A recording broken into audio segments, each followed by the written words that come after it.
This week we take a look at seniors under the bright lights, upper and lower classmen breaking a leg, and Mrs. Larson's Dungeons & Dragons takeover. All that and more on the Warrior Weekly.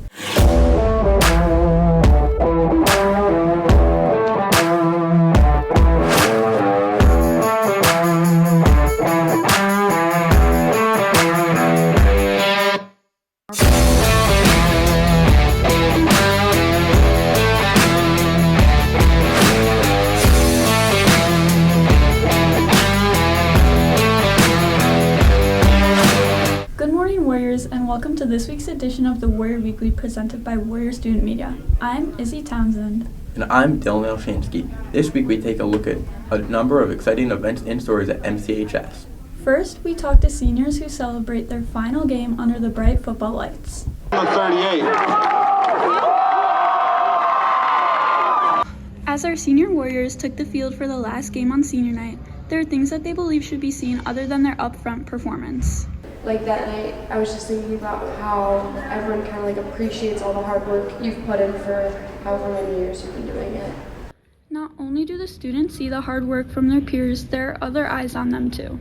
Senior night's a great night. It's the culmination of a lot of times 4 years of hard work, and it's usually their last home game and has that kind of, sentimental, symbolic kind of meaning.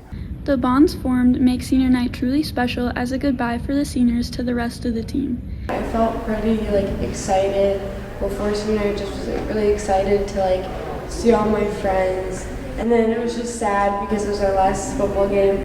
Senior night was kind of something I wasn't really looking forward to because it's my last time playing with a lot of those guys, so just not really something that I was excited for. I couldn't really think of a better way for us to go out, especially as a team. So to be able to pull off a close win, it was pretty nice to have.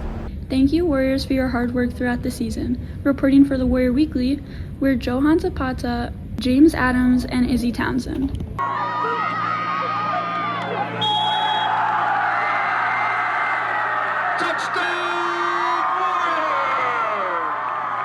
Next, Warrior Student Media learns how both upperclassmen and lowerclassmen share the stage at this year's play. This year at MCHS, the Drama Club has made a decision that would split the upperclassmen from the lowerclassmen. This leads the juniors and seniors to be working on the fall play, Figaro, at Upper Campus, and sophomores and freshmen to be working on Shiloh's Well, the winter play, at freshman campus.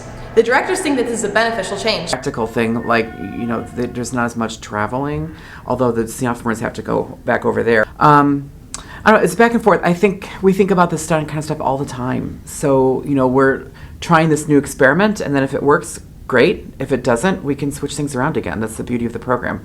While directors are liking the idea, the actors have a different outlook on the change.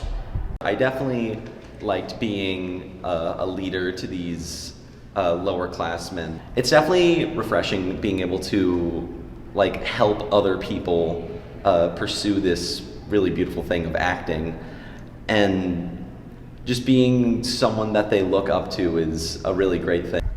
Adjusting to the change is a lot, but actors are growing to it every new rehearsal. I believe that there are upsides and downsides to working with a more condensed group of people. You're definitely more close to those people because they're closer to your age group. Despite actors not truly knowing how they feel about the change just yet, the directors love the availability that this gives. It would give more of an opportunity for the sophomores because they don't always get cast in the upper campus plays, so we thought that might give them more of an opportunity. And also it made more sense for the freshmen to be with a group that's also at the upper campus. They kind of blend together a little bit more. That was the thinking behind it.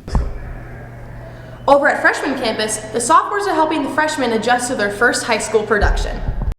So we are having a fantastic year, and I really love the dynamics between the freshmen and the sophomores. Sophomores have a little bit more experience. Freshmen are brand new coming in, and they are meshing together really well. And there's some leadership going on there and some teaching of how to be in drama and what to do.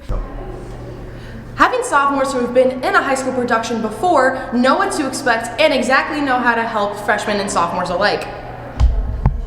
I really think the biggest benefit right now is the experience. So we have the experienced kids working with the less experienced. Freshmen certainly could have a lot of experience coming in from middle school, but the sophomores have the experience in high school. Changing the grade levels opens up more spots for actors in every grade and giving people their time to shine on stage. I think a lot of freshmen wanted to have the opportunity to perform, and a lot of sophomores, but they got overshadowed by their upperclassmen peers that also wanted to perform, and they had a lot more experience, so they got the roles more. So I think separating it gave sophomores and freshmen a lot more opportunities to perform. Come out and support the freshmen and sophomores on November 7th and 8th for their showing of Shiloh's Well for only $10 at the Freshman Campus Auditorium. And on the 13th, 14th, and 15th of November, come out and see the juniors and seniors perform in their fall play Figaro for only $10 at the Upper Campus Theater. Reporting for the Warrior Weekly, we are Ariana Jensen, Dylan Alshansky, and Tori Clark. Lastly, Warrior Student Media enters the world of Dungeons & Dragons with Mrs. Larson's new takeover. At MCHS this year, Mr. Molinas has received new help with the management of the D&D club coming from Miss Larson.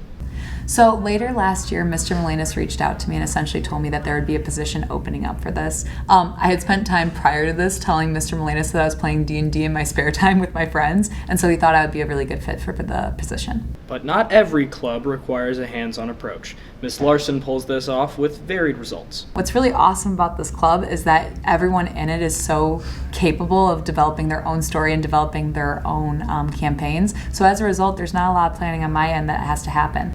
The ideas of Mr. Molinas and Miss Larson seem to align and complement each other, as they both have the same general idea of creating an environment that is not only safe for students, but builds a strong community on top.